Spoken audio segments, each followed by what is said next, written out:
चालू है। Cash flow statement का कॉलम नंबर 14 पेज नंबर 73। अब करना ये वाला कॉलम मैक्सिमम तुम लोग करोगे, ठीक है। नया लगने वाला बहुत कुछ नहीं है। एडजस्टमेंट इसलिए प्रॉब्लम कर रहा हूँ, एडजस्टमेंट इसलिए मतलब कुछ एडजस्टमेंट जैसे tax paid during the year है, फिर डिविडेंड पेड है, फिर डेप्रिसिएशन ऑन मशीनरी है। आप मशीनरी में बुक मैंने 20,000 और 440 24,000 एक ही है, ठीक है। एडजस्टमेंट्स सभी कुछ आते हैं, अपन फोन दोनों का एडजस्टमेंट काफी कर चुके हैं प्रॉब्लम वैसे, ठीक है। तो वैसे तो आता है लेकिन फिर भी मैं इसका उनको फोटो लगाऊंगा, ठीक है। टैक्स पेड अगर आपके पास प्रोविजन फॉर टैक्सेस करते हैं तो अकाउंट बनेगा, लेकिन प्रोविजन अकाउंट नहीं होगा क्योंकि प्रोविजन फॉर टैक्सेस नहीं है, ठीक है। डिविडेंड के लिए अगर प्रपोज डिविडेंड अकाउंट आता है, प्रपोज डिविडेंड करके तो फिर उसका भी अकाउंट बना करते हैं, लेकिन वो भी नहीं है इसमें। अब इसे ओपन एडजस्टमेंट चाहिए तो जो इसकी एंट्रीज हो करेगी, ठीक है। शुरू करें तो तुमको करना है क्या क्या करना है, सिर्फ एक एडजस्टमेंट अकाउंट है, फिक्स असर अकाउंट, बाकी और कुछ भी नहीं है। रूलिंग करो purpose sorry cash flow statement का, कैश फ्लो स्टेटमेंट का रूलिंग पूरा ए बी और सी तीनों लिखो। जब तक रूलिंग करो तब तक लोग खत्म करो।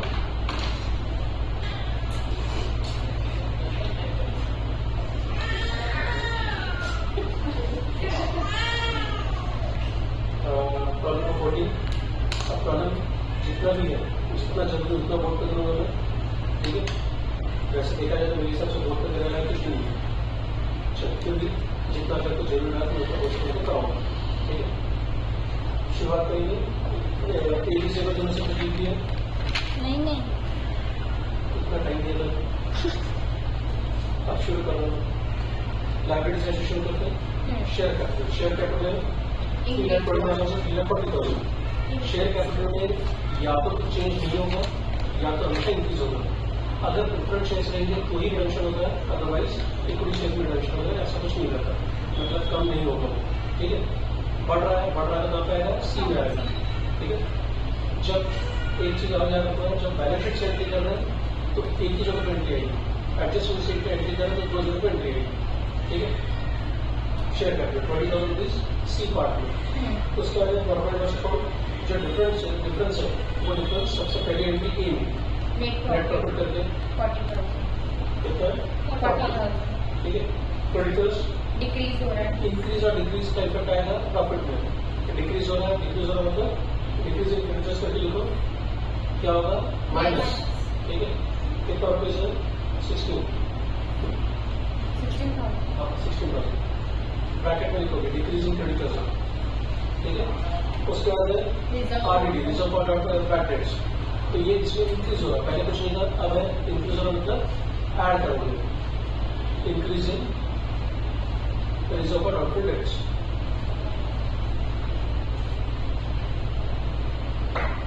करंट वैल्यू भी चाहिए, ठीक है।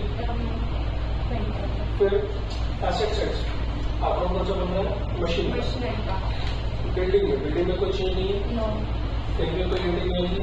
मशीनरी का अकाउंट ओपन करो,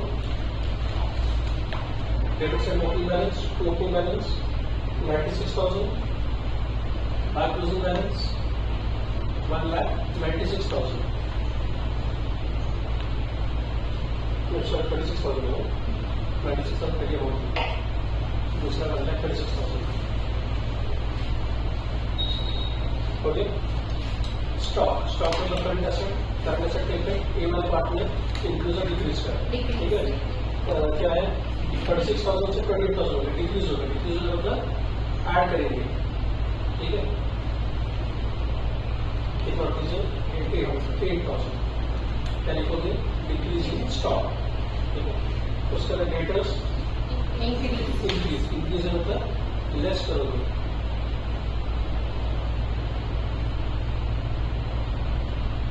कितना पैसे इंक्रीज है और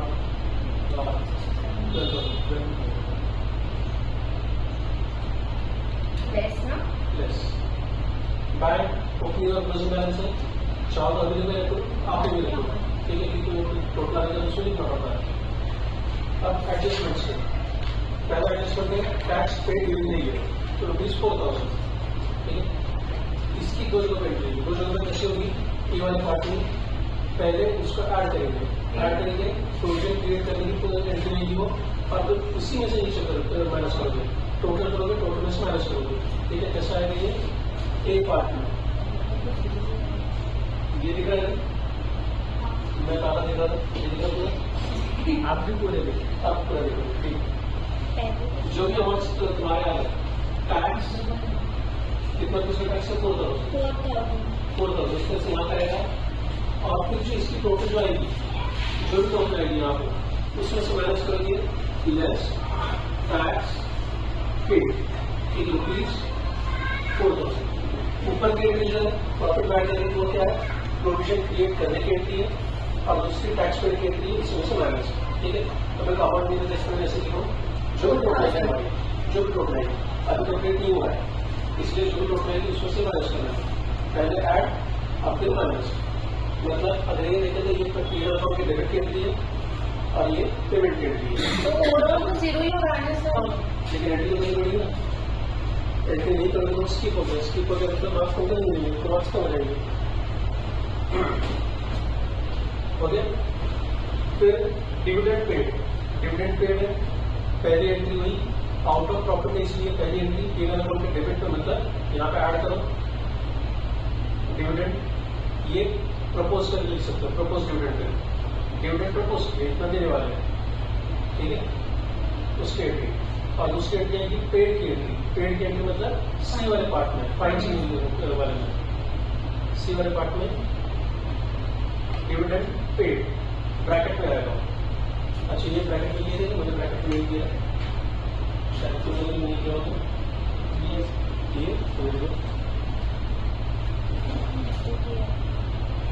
पेड की एंट्री ब्रैकेट में करोगे, इसका डिविडेंड का, ओके।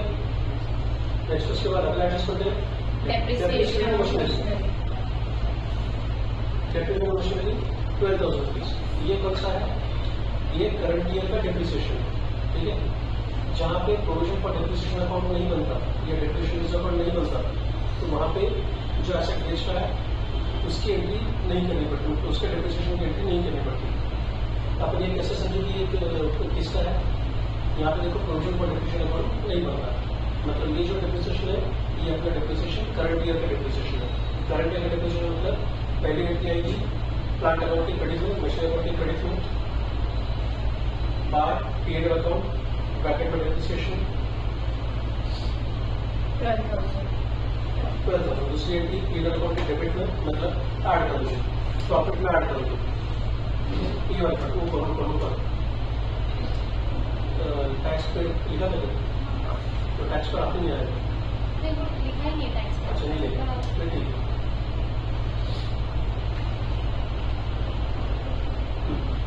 क्या ऐड करना है, प्लस में रहेगा ₹12,000। फिर मशीन का बुक वैल्यू ₹20,000 और सोल्ड फॉर ₹24,000, तो ये पूरा लिखते cost less depreciation book value sale और प्रॉफिट या लॉस। अब कॉस्ट जो है, प्रोडक्ट में कॉस्ट नहीं दिया, अगर आपको कॉस्ट दिया गया था पूरा एंट्री क्या था, तो तीसरी एंट्री नहीं होगी इसमें, ठीक है। अगर डेप्रिसिएशन दिया गया था, कॉस्ट कितना, मतलब ये कितना होना है, 20,000 रुपीज, कितने में बेचा? 24,000 रुपीज, तो प्रॉफिट हो गया 4,000। 20,000 चीज 24,000 में बेचा, प्रॉफिट हो गया। फर्स्ट एंट्री है ये वाली, सेकेंड इसकी, और तीसरी इसके एंट्री में तो नहीं करना है। क्यों नहीं करना है? डेप्रिसिएशन रिजर्व अकाउंट नहीं है, ठीक है। ये मैं ध्यान रखो, यहाँ पे नहीं करते, यहाँ पे रह सकता है, ठीक है। कुछ प्रॉब्लम को इनकम हो रह सकती है, इंक्लूडिंग डेप्रिसिएशन। मतलब सपोज ये कॉस्ट 30,000, डिफरेंट चार्ज 10,000, 20,000, हर चीज दिया है, लेकिन तीसरी एंट्री भी नहीं होगी। कब नहीं होगी? जब डेप्रिसिएशन रिजर्व अकाउंट नहीं दिया है तब।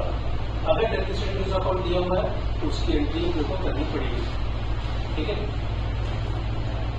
फर्स्ट एंट्री सेल की एंट्री कहाँ लिखोगे? क्रेडिट साइड बी वाले पार्ट में, बी पार्ट में सेल की एंट्री, सेल ऑफ क्या sir? Machinery, sale of machinery rupees 24,000। दूसरी एंट्री मशीन अकाउंट की क्रेडिट साइड में by bank account, by bank account 24,000। ठीक है, थोड़ी देर एंट्री तो सर ये जो सेल ऑफ मशीनरी अकाउंट है ये प्लस नहीं रहेगा ना? बहुत प्लस में आएगा, पैसा आया तो प्लस में, पैसा दिया तो माइनस में। ठीक है, हाँ उसके अंदर दूसरी एंट्री प्रॉफिट की है, प्रॉफिट की एंट्री आती है क्लिनिकल अकाउंट की क्रेडिट साइड में, मतलब तुम ए वाले पार्ट में माइनस करोगे profit of sale of machinery ₹4,000।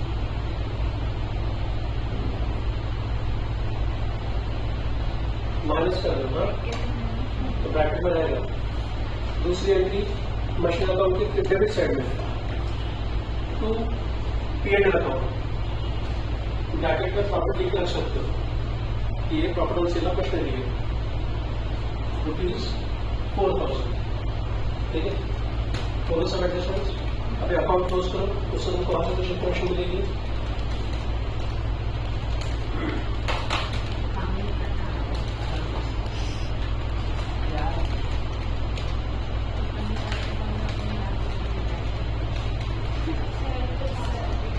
Debit में तो वो क्या है? टू बैंक अकाउंट, डेबिट से डिफरेंस है टू बैंक अकाउंट 72। क्या है ये? परचेज, बी वाले पार्ट में माइनस में देखोगे purchase of plant, plant machinery होगी परचेज ऑफ मशीनरी। ठीक है, माइनस में आएगा। अब सब प्लस माइनस करो, opening and closing balance find कर दिया है, वो तुम्हारा टैली होना चाहिए। चेक करो तो कॉस्ट कर दो।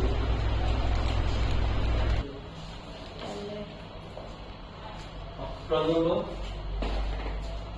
18 पेज नंबर 74 रूलिंग हो गया तुम्हारा ABC तीनों की हेडिंग देकर करना। ओपनिंग कैश बैलेंस आखिरी में आएगा तो उसको आखिरी में लिखो उसको। देन इश्यू ऑफ शेयर्स सी वाले पार्ट में। ठीक है, ओपन में 10 में सी इश्यू ऑफ शेयर्स अमाउंट वहां से देखो 60,000। वहां से देखो उसको बोले कौन चल रहा है, पढ़ो और लिखो। मैं अगर बोलते रहूँगा तो क्या हो जाएगा? क्वेश्चन देखो नहीं हो गया। फिर डिक्रीज इन स्टॉक है, डिक्रीज इन स्टॉक के लिए डायरेक्टली करेंगे, पहले देखो नेट प्रॉफिट करके ये वाला पार्ट में नेट प्रॉफिट अमाउंट जब ऐड कर लिखेंगे, अभी नहीं लिखो, उसमें डिक्रीज इन स्टॉक है। डिक्रीज इन स्टॉक का मतलब क्या करेंगे? ऐड करेंगे। ठीक है, करंट एसेट है, करंट एसेट है, उल्टा आता है, डिक्रीज होगा तो ऐड करेंगे, लिखा। फिर डिक्रीज इन डेटर्स ये भी ऐड करेंगे, उसी नीचे लिखो, ये भी ऐड करेंगे, क्या दिया? फिर इंक्रीज इन क्रेडिटर्स ये भी ऐड करेंगे, करंट लायबिलिटीज है, इंक्रीज इन क्रेडिटर्स, लिखा। कैश फ्रॉम ऑपरेशंस, अब ऐसा है कि ये प्रोडक्ट था पुराना, ठीक है, तो उस समय कैश फ्लो स्टेटमेंट भी ऐसा डेबिट और क्रेडिट के मतलब अकाउंट टाइप बना देते, जैसे तुम फंड बना दो तो इसका पैसा बना दो। अब ये पूरा स्टेटमेंट बनाना और एक पार्ट जो पीएनएल अकाउंट पार्ट उसको अलग किया जाता, मतलब हम लोग उस समय कैश फ्लो ऑपरेशन करेंगे, जैसा तो मैजिस्ट्रेट पीएनएल अकाउंट बनाते थे वैसे अकाउंट बना के हम लोग निकाल देंगे, लेकिन अब ये चेंज हो गया, सब कुछ अपन एक ही डाल रहे हैं। ठीक है, तो इसलिए यहाँ जो कैश फ्लो ऑपरेशन लिखा है उसको तुम प्रॉफिट की तरह ट्रीट कर सकते हो। ठीक है, या जैसे ऐड करना है, लेकिन इसको समझ लो कि नेट प्रॉफिट जैसा है, तो इसको कट करके तुम नेट प्रॉफिट कर दो, जो तुम पहले अमाउंट लिखोगे 41,000 रुपीज,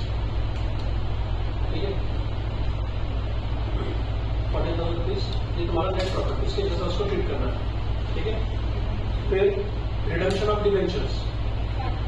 रिडेम्पशन मतलब पेमेंट जो पैसा जा रहा है कहाँ पे जाएगा, सी पार्ट में, ठीक है, सी पार्ट में माइनस में रिडेम्पशन में मतलब पैसा जा रहा है, ठीक है। फिर पेमेंट ऑफ डिविडेंड, सिर्फ पेमेंट ऑफ डिविडेंड लिखा है तो नीचे आएगा, सिर्फ नीचे माइनस में,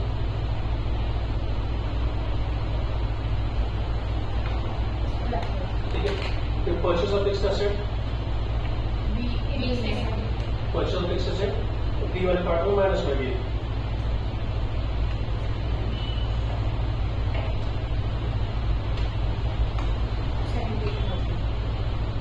ठीक है। फिर टैक्स पेड ये वाले पार्ट में टोटल में से माइनस करना है, टोटल में से माइनस करेंगे टैक्स पेड के लिए, ऊपर ही लिखेंगे पहले, एक ही जगह से माइनस होगा सर, क्यों? दो जगह पर नहीं लिखेंगे, दो जगह एडजस्टमेंट नहीं होगा, एडजस्टमेंट होता तो दो जगह पर लिखा लिखा बैलेंस, उसका कैश बैलेंस क्लोजिंग क्या कैश बैलेंस है पता फिर आएगा, लेस टैक्स पेड कर दो 3000 रुपीज एंड देखो मतलब सब पहले होता है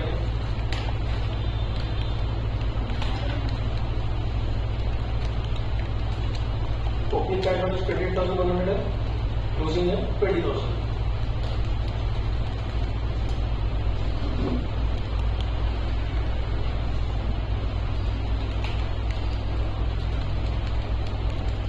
ये क्वेश्चन होगा 4 या 8 माह का आ सकता है ऐसे,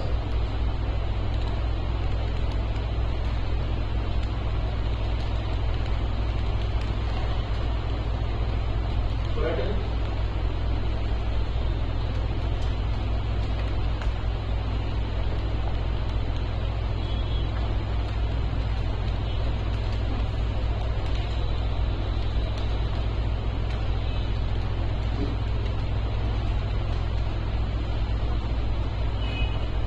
Okay, Ravi?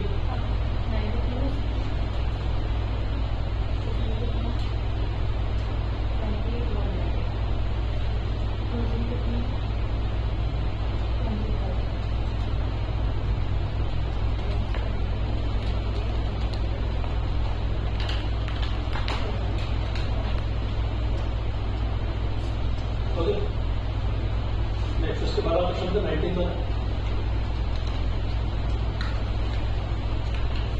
अब इसमें क्या करना है वो तो मैं बता रहा हूँ, क्वेश्चन में देखो सबसे पहला आइटम ये increasing loading capital cash flow statement बनाना है, मतलब वही एबीसी वाला पूरा बनाने का है, लेकिन आइटम बहुत कम है, ठीक है। तो 4 या 8 माह का क्वेश्चन आ सकता है, शायद तो 4 माह के, लेकिन बनाना पूरा कैश फ्लो स्टेटमेंट है, ठीक है। क्या करोगे, इंक्रीजिंग वर्किंग कैपिटल ये प्रॉफिट में से माइनस होगा, ठीक है। देन उसके बाद डिविडेंड पेड सिर्फ एक एंट्री यहाँ पे सी में, ठीक है। नेट ऑपरेटिंग प्रॉफिट सबसे फर्स्ट आइटम, ठीक है। फिक्स्ड एसेट परचेज बी में माइनस, इश्यू ऑफ शेयर्स सी में ऐड करोगे, और कैश का opening capital balance present balance कुछ नहीं किया, मतलब तुम्हारा ये तो नील हो जाना चाहिए, इंक्रीजिंग वर्किंग कैपिटल क्या करेंगे? माइनस करेंगे, प्रॉफिट में से माइनस करेंगे, नेट प्रॉफिट, ठीक है। नेक्स्ट उसके बाद हम लोग देखें कैसे कैश फ्लो स्टेटमेंट बनाना है, वही 4 या 8 माह का क्वेश्चन है, ठीक है। क्या क्या है, परचेज ऑफ इन्वेस्टमेंट डी में माइनस होगा, फिर इंक्रीज इन वर्किंग कैपिटल वैसे ही प्रॉफिट में से माइनस करेंगे, इश्यू ऑफ शेयर्स सी में आएगा प्लस में, परचेज ऑफ मशीनरी बी में minus, long term loan taken C में प्लस, ठीक है। और फंड्स फॉर ऑपरेशंस सी में 10,000 ए में, फंड्स फॉर ऑपरेशन मतलब नेट प्रॉफिट, जैसा पहले 18,000 प्रॉब्लम लिए थे, इसको नेट प्रॉफिट करके ट्रीट करेंगे, ठीक है। एक्चुअली क्वेश्चन पुराने हैं इसलिए ये वर्ड्स वही ये रिपीटेड, इसको करेक्ट नहीं किया गया, ठीक है। ऐसे 4 माह के क्वेश्चन है, क्वेश्चन करूँ क्या कर सकते हो?